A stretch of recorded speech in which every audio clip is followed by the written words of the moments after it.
Hyperion, and if his suit is constantly broadcasting every conversation that he has, or even tight beaming every conversation that he has, there's a pretty good chance that Swan or someone else is going to pick up on it. In this game, we usually we have to sort of give you bits and pieces of the story, the most relevant ones, and everything else should make sense, but sometimes we do need the player to kind of work with us on that. So my thinking on Tychus's suit and how much information Mengsk gets from it was that periodically, it's sort of like info drops. Periodically, there would be a very short, compact, encrypted tight beam transmission for an eighth of a second that would go out to a specific satellite or whatever. So it's not that Mengsk had a constant knowledge of everything that Rayner's Raiders was up to. What Mengsk had was a gun to Tychus's head, and so he would get regular reports. But the idea was that when the key moment came, when Tychus was able to do what he had to do. I don't know why I'm speaking in code, like I'm going to spoil the end of a game that you've probably all played. But when the moment came that Tychus would have to attack Sarah, Mengsk fully expected Tychus to turn on the broadcast, right? Like now we're going to have direct communication. Right. And again, what Mengsk was looking at is a very simple proposition, that I've got a guy who I can kill at the flip of a switch, and he knows what he has to do, and he's a pretty experienced combat guy. Like, I can trust that he's going to do this, or he's going to die, and he knows that I have no trouble killing him. Because Mengsk is a chess player. He's a guy who understands that you play the man, not the hand, right? Like, he understands the motivations involved. So I think he felt it was a pretty safe bet that Tychus would do the right thing at the right time, and of course he did. Well, the right thing by Mengsk's standard. Thank you. Thank you. First off, I'd just like to say not only was the gameplay of StarCraft 2 phenomenal, but the cinematic presentation just out of this world. Chris, I'm a huge fan. I love how you've really been kind of the mastermind behind many of these stories. And I'd love to go deeper. So my question is, what's coming down the pipe as far as StarCraft 2 related novels? Good question, and thank you for the props. StarCraft 2 related novels.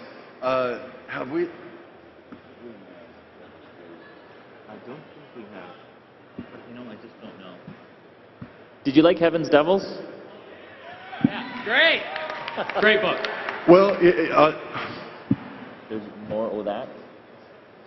There's more of that.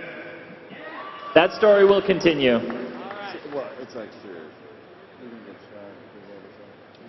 Let's do it. All right, so we're doing a follow-up. It's already written. We did a follow-up to Heaven's Devils. It's called Devil's Due. It is written by a girl you may know named Christy Golden, who actually wrote the hell out of this thing. It's like a cowboy book. So where Heaven's Devils was kind of Jim and Tychus in the army, this is the sequel where it's kind of like Butch and Sundance, right? They're just two outlaws on the run, robbing trains, kicking butt. It's kind of like they're kind of, rascally years.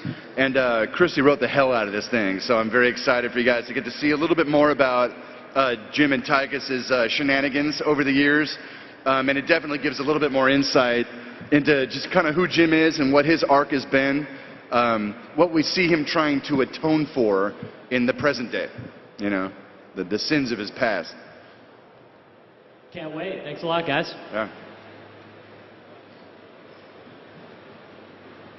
Hi, I was just wondering what Mengsk's actual plan for Tychus was, given Rayner's, what he had to go through just to get to Kerrigan. Right. Well, I mean, I think at base, Mengsk had been fighting Rayner for years, right, to a standstill. Different battles, hit and run tactics, and he could not make this rebel go away. So he used things like the media to try and paint Jim as a has-been and things like that. But essentially, when the Kerrigan threat, kind of, well, technically, hold on, let me compute. I think you stumbled upon a giant plot hole. Let's talk this through. We're family. It's all good. All right. So, if Mansk let Tychus out of prison before the Zerg invasion began. Indeed. Why did he do that? Well, I know my version of events. If you pull this off, I'm going to be very impressed. No, well, to me, again, Mansk is a chess player. He is a mastermind, but not. I want to make clear. Sometimes people say, "Oh, this guy's a mastermind." So yeah, he saw all the moves coming. He saw everything, all of it. And we're not saying that because he's not. He's not. He can't see the future, and he is not the source of all plots in the Starcraft universe. Just a lot of them. But as Chris mentioned, Jim Raynor was the biggest thorn in his side. Like per the press conference at the beginning of Wings of Liberty, he thinks that Jim Raynor is the worst thing that could happen. But he's smart enough to know he can't just assassinate the man. That'll just turn him into a martyr. So he needs to destroy Jim.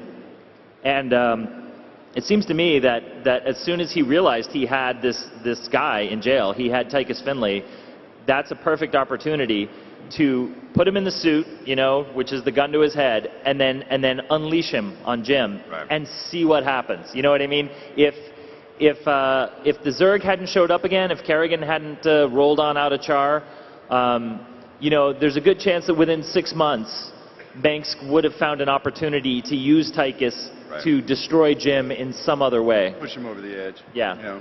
So it was a fishing line. It was, we're going to throw this hook out there, and there's only one fish in the pond. And then all of a sudden, there was another fish in the pond. And it's like, wow, this is great. It was a very good thing for Manx. Thank you. And is Tychus actually dead? Well, I guess I'll say, if I had my way, and I know this will be unpopular, I would say totally. However, the artists on the dev teams, they refuse to believe that Tychus is dead. And they envision him with tentacles coming out of his face and things like that. So we'll see who wins that war when we get back home. But you never know. You never know with us. Thank you. Does anybody ever really die? Right. I mean, right. Hi, my question is, it's wonderful for Jim and Sarah that these ancient artifacts magically bring her back to humanity. But is that's all just fulfilling the prophecy that somebody makes these ancient artifacts a million years ago so that in case a girl gets turned from Terran to Zerg and infested and, all this, it's, just in case that happens, we'll leave these artifacts lying around and somebody can put them all together and assemble them and restore her. It seems a little Deus Ex Machina without... That sounds remarkably convenient, doesn't it? Yeah, a bit. I wonder if it's occurred to you that the transformation might be a byproduct of something else, a side effect of something else that artifact is doing. Sure, I look forward to finding out what that is. At the moment, it just seems really convenient for Jim. We look forward to showing you. Thanks. Yes. No, I promise you that there is actually meaning to this. Little more going on than is obvious. And when future expansions are out, come to Blizzcon, and if I'm lying to you right now, call me on it.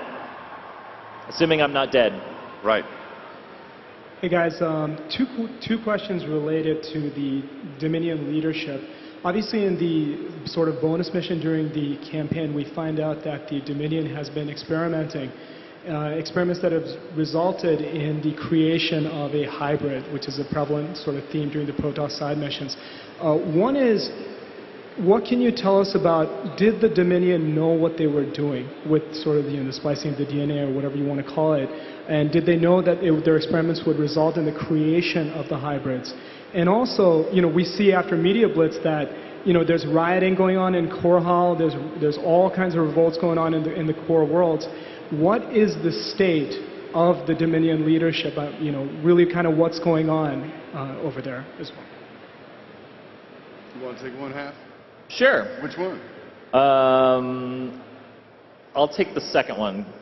Damn, that's the easy one. Okay. I can take the first. Oh, no, I'm taking the first one. All right. Fine, Go. you called it down. Oh, hell, what was the first one? First one, hybrids, yes. Oh, you should have taken the... You know what? I can answer the first one very simply. You asked, does the Dominion know, did they know what they were doing, what they were getting into, and, or was this like a happy accident? I will say that somebody knew what they were doing.